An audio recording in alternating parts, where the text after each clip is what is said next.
The new Diana ISD Board of Trustees has called a voter approval tax rate election, or VATRE, for Tuesday, November 7th, 2023.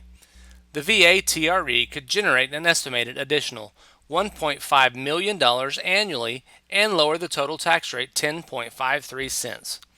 This video has been prepared by New Diana ISD.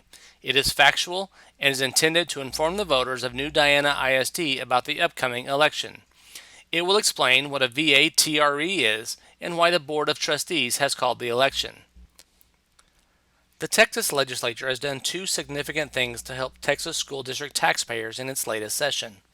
They lowered the required tax rate for M&O by 10.7 cents and increased the homestead exemption for homeowners from $40,000 to $100,000. These two actions have lowered school taxes significantly, but have not addressed the rising cost of inflation that school districts face. The legislature has provided enrichment pennies, which school districts can access if they need additional funding.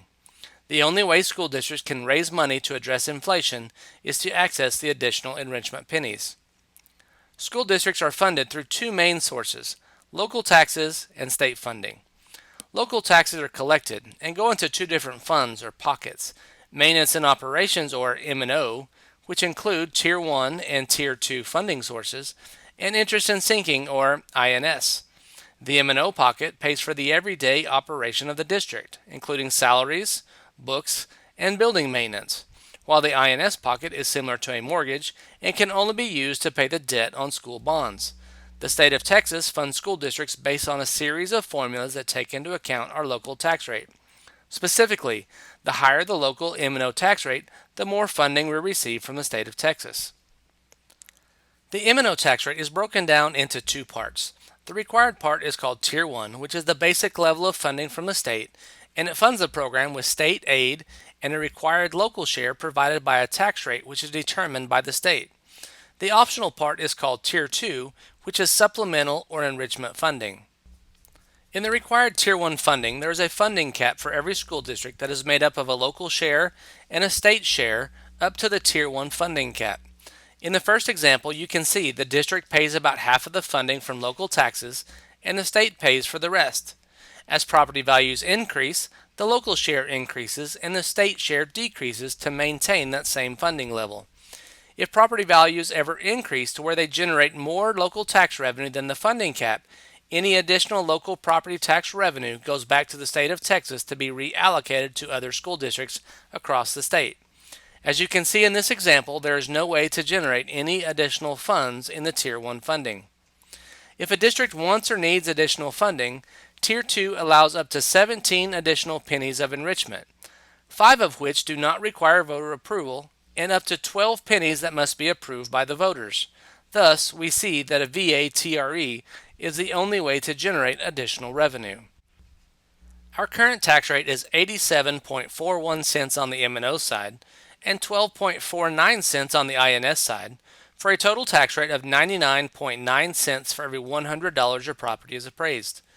Voting for the VATRE decreases the M&O rate to 78.92 cents and lowers the INS tax rate to 10.45 cents for a total tax rate of 89.37 cents and will result in a 10.53 cent decrease of the tax rate. This decrease will produce an additional $1.5 million annually for the districts and will lower the total tax rate by 10.53 cents. If we don't make these changes, the district will not receive this additional funding.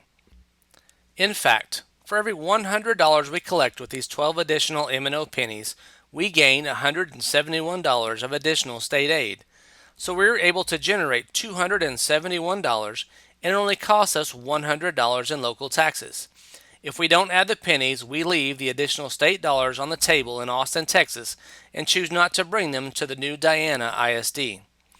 The bottom line is this: if the VATRE passes, the M&O tax rate will decrease by 8.49 cents, and the INS tax rate will decrease by 2.04 cents, with a net decrease of 10.53 cents, and the school district will receive an estimated additional $1.5 million annually while lowering the total tax rate.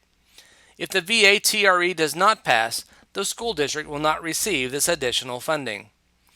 The district and the Board of Trustees have called the voter approval tax rate election, but the voters are the ones who decide the outcome of the election.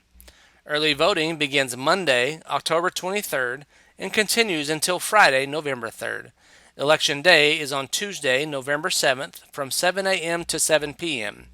Voting locations can be found on the district website, as well as administrative and campus offices. All eligible, registered voters are encouraged to become informed and exercise their right to vote in this important election.